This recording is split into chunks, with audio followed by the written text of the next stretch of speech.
Yo, what's going on guys, it's Cynical and welcome back to another video. Today for you guys, I want to talk about the very recent big PlayStation news to do with the expansion on PlayStation Plus. This has been something that has been rumored pretty much for the past couple years now and has been in the talks ever since obviously Xbox's Game Pass, which has turned out to be a massive success for Xbox.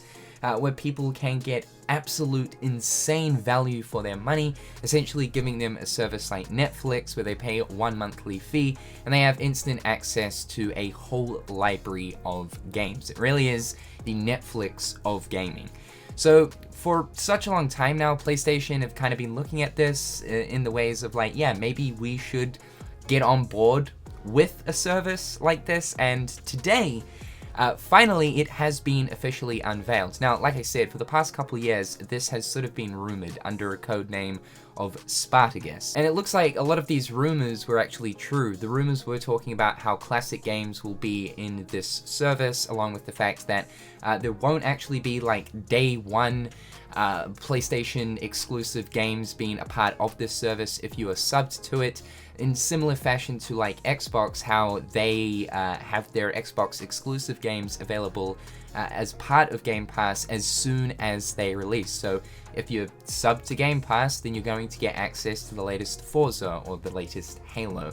Unfortunately, from the news that we have right here, that won't be happening with PlayStation. But yeah, it looks like all of the leaks and rumors to do with this service over the past couple years are actually true. And just like these leaks have suggested, there is tiers. So tiers most of the time kind of rub me the wrong way, honestly speaking. I really would only want like one sub price and one sub price only, but that is not what's happening right here. So let's talk about this, the information first. So first things first, there is 3 tiers. PlayStation Plus Essential, which is basically just PlayStation Plus as it is right now.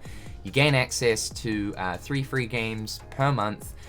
You also have access to online and discounts. Very nice. It's the untouched PlayStation Plus and will remain at the exact same price. We then move over to PlayStation Plus Extra. So this is what's going to give you access to what is essentially PlayStation's Game Pass service. Mentions right here that it will provide all benefits from the Essential tier, but you'll also gain access to a catalog of up to 400 of the most enjoyable PlayStation 4 and 5 games. PlayStation do mention here that at launch we plan to include titles such as Death Stranding, God of War, Marvel's Spider-Man, as well as Miles Morales, Mortal Kombat 11, and Returnal. So yeah, they are going to be including those big hitters, which is nice. And they do mention that the library will be regularly refreshed. So it is going to be a system that does cycle through games, checking games out and checking games in to keep things interesting, just as Game Pass does. The one that you are going to want to pay attention to is PlayStation Plus Premium, coming in at $18 US a month. You'll have all of the benefits from Essential and Extra, but on top of that too, you'll have an added extra 340 additional games added on top of those 400 that you get in Extra. PlayStation 3 games are going to be available via cloud streaming with this tier.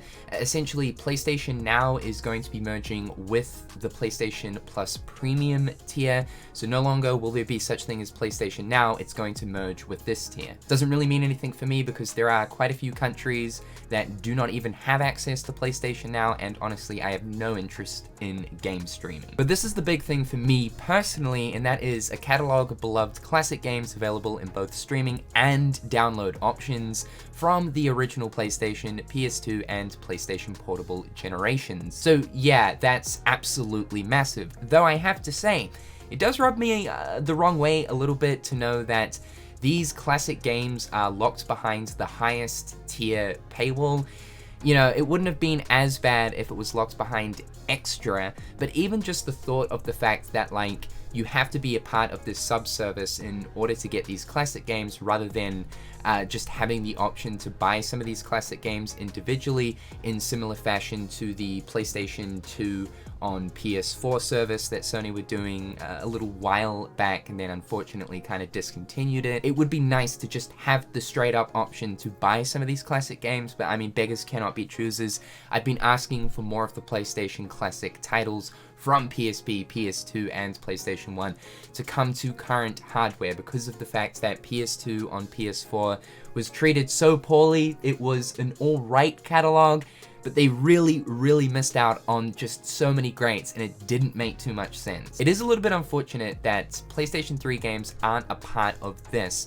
They are their own separate thing, like I mentioned.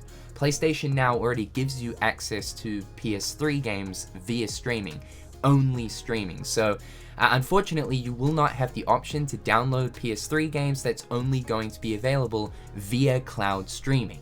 God dang. I've been absolutely begging for Sony to re-release specifically the PS3 Ratchet & Clanks, as well as like Resistance. So yeah, PS3 is getting the short end of the stick in that sense, but it's fantastic to know that we will have the download option to properly be able to experience some of these original PlayStation 1, 2, and PSP games. On top of that too, you'll also gain access to game trials, being able to try out a game for a certain amount of time before making the purchase. Now, if you are like myself and you live in a country where game streaming is not available, you will have access to another tier known as PlayStation Plus Deluxe. This is going to give you a slightly cheaper option that is basically premium, just without the game streaming attached to it. So you will have access to the classic games, the limited time trials, but it will be offered to you for a cheaper price because of the fact that that streaming side of things just isn't there. And I like how PlayStation have done that for people like myself. I am personally looking forward to this, mainly because I think PlayStation have needed to do this for such a long time due to the very apparent success of the Xbox Game Pass. PlayStation have a massive library that could be very well utilized in a game sub service, and these days it's all about value for money, being able to pay some kind of monthly fee and to then have access to an entire library is something that is big as of right now. Of course, visual streaming media like Hulu, Netflix, HBO has really kickstarted this whole thing, and you can see now it is transitioning into the gaming industry. I think it's kind of wild that it's taken Sony as long as it has for them to get involved into something like this, but that library straight off the bat, just looking at extra, 400 games, is pretty good. It's not too bad. And then when you look at premium, you get an additional 340, which I'm then assuming the classic catalog is a part of that 340 as it's listed underneath it. I do feel like the price of 18 USD a month for that premium option is not bad. That gives you access to a whole slew of games, 700 odd. When you consider that like Game Pass Ultimate is 15 USD a month, that gives you access to over 300 Xbox games as well as 200 PC games, some of which are the exact same, of course. When you kind of weigh that up, it's really not too bad. The number one thing here, though, is I really do hope that PlayStation don't shove it with absolute shovelware, with absolute trash, hot garbage, because that's offering like an absolutely huge library. It's just that like that library could be filled with absolute garbo. Also too, when looking at the classic games, I really hope that they do come with trophy support. It was fantastic to see that the PS2 games that were released on the PS4 and onto the PlayStation Store came with trophy support. So here's hoping those will come with trophy support. Looking at the PSP and PS1 games, alright, I can kind of understand like, you know, not having trophies there, but they were able to do it with PS2, so I'm hoping the PS2 games at the very least do have trophy support. Now let's talk about that classic catalog. I have a little bit of a list here for the PlayStation 1, 2, and PlayStation Portable games that absolutely need to be a part of this catalog. It's a must. If one of these are not in here, it's an absolute miss. What I've been bitching about for years is just how much of a disappointment the PS2 games on PS4 service kind of was. They did have some alright stuff in there. Honestly speaking, they did. You know, they had like Dark Cloud 2, they had Bully, they had the Jak and Daxter games, so we don't need to add that into this list, by the way. Jak and Daxter is already available on the PS Store, 1, 2, 3, and X. Cool to see. But there was just so much stuff missing. So let's start off with PlayStation 1 games. First things first, Crash Bandicoot 1, 2, 3, CTR, as well as Bash. Now I understand that we have the Insane Trilogy, but honestly speaking, it would be nice to be able to have access, once again like we did for PlayStation 3, to those classic OG Crash Bandicoot games. The same can also be then said for Spyro as well. We obviously have the Reignited Trilogy, but I would love to have that modern day access to the original Spyro 1, 2, and 3 games. Medieval, it's a household PlayStation title, so absolutely needs to be there. It also, in similar fashion to Crash and Spyro, has its own remade, remastery version, but it would be nice to play the classic. The Gex Trilogy, there has never been a modern way of being able to play the Gex Trilogy, alright? The Gex Trilogy needs to happen. I think there was a trademark recently renewed. These things happen all the time, but like it just gets me thinking, like, is Square Enix, now that they actually own the rights to Gex, are they going to be doing something with it? Anyway, we're going off on a tangent here. We need the first 3 Gex games, especially the 3D ones are so good. Gex 2 is just in a class of its own. Tomb Raider, household name for PlayStation, needs to be there. Silent Hill, as well as, of course, Metal Gear. I personally don't have any experience with Metal Gear, but because it is like an iconic PlayStation title, it needs to be there. Now, PlayStation 2, this is my absolute generation. Ratchet & Clank 1, 2, 3, and Deadlock, or Gladiator, depending on where you are in the world. I just simply cannot believe these games never came to the PlayStation 4 and onto the PlayStation Store. We got the Jak and Daxter, like I was saying, but we never got Ratchet & Clank. And because of the success of Rift Apart, I really do feel like, yeah, Ratchet needs to come back. Those classic games are just so good. Ratchet & Clank 2 is god tier. As well as that, the Sly trilogy, 1, 2, and 3. Again, makes no sense. Why did it not come to PS4? I don't understand this. There's also been a lot of rumors about a potential continuation of Sly. There's been a lot of talks internally, apparently, at PlayStation. So, Sly needs to come back. Ape Escape 3, we got number 2, we didn't get 3. Make number 3 happen. God of War 1 to 2, another one where it's like, Sony, what are you doing? Like, how? Okay. I can understand maybe Ratchet & Clank and Sly. No, honestly, I can't. But to miss God of War 1 and 2, considering now that God of War is, I mean, it always has been like a large PlayStation IP, but now it's probably the largest, right? Insane. Just insane that there's no modern way of playing the original 1 and 2. So it needs to happen. Metal Gear again, no experience, but the PlayStation 2 Metal Gears need to be on this list. Now, these next 4 are not absolutely essential, but I'd love to see them. The Crash Bandicoot PlayStation 2 games, not so much the Titan games, but more so looking at like Crash Twinsanity or Wrath of Cortex. I really enjoyed these, more so Twinsanity. But I thought they were fantastic. I would love to see a modern way of being able to play those. And then the Spyro PS2 games as well. A Hero's Tale. Year of the Dragonfly is kind of hit or miss. I feel like it would be a good game if the performance wasn't absolutely trash. The game drops like 15 frames a second here and there. But the Legend of Spyro games are awesome, dude. Like, really awesome. A little bit more combat focused and steering away from like platforming and whatnot. But still so, because it contained like a really cool story and interesting lore for a Spyro game.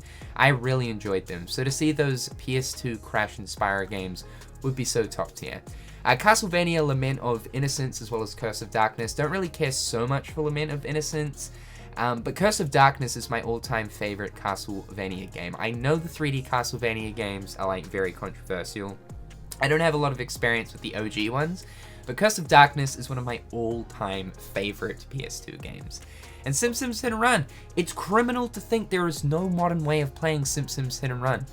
What? Also Pac-Man World 2, because Pac-Man World 2 is Pac-Man World 2 and Pac-Man World 2 is good. So for PSP, all of the games that I'm going to mention right here, probably aside from one, they are absolutely essential. These are like the games that need to be there, otherwise Sony done fucked it again.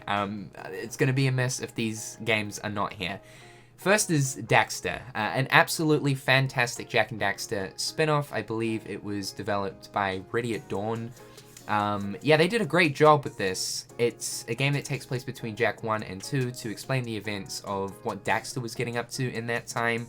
It was great, simply put great, and it's one of the absolute best PlayStation portable games. Ratchet & Clank Size Matters, while it's certainly not the best Ratchet & Clank game, it certainly was an awesome experience for PSP. I also want to add in Secret Agent Clank. This is the game that doesn't really need to be there because it really wasn't that great, but I'm a Ratchet & Clank sucker, so I'd love to see it. God of War Chains of Olympus, as well as Ghost of Sparta. Yeah, these are just as good as the PlayStation 2 games, so they absolutely need to be there. Crisis Core, yeah, Final Fantasy VII Crisis Core, we need a modern way of being able to play this game. It's locked on the PlayStation Portable still, which is like insane to think about. You kind of would have thought, because Square Enix like to re-release a lot of their stuff, you just sort of would have thought that like would be able to play it on a PS3, PS4 by this point in time, but yeah, they just haven't done it. So make it happen, please. And then finally, Metal Gear Peace Walker. Again, no experience with Metal Gear, but it should probably be here. All in all, I'm looking forward to this service. I am mostly looking forward to the classic games aspect of this new subscription tier system for PlayStation Plus.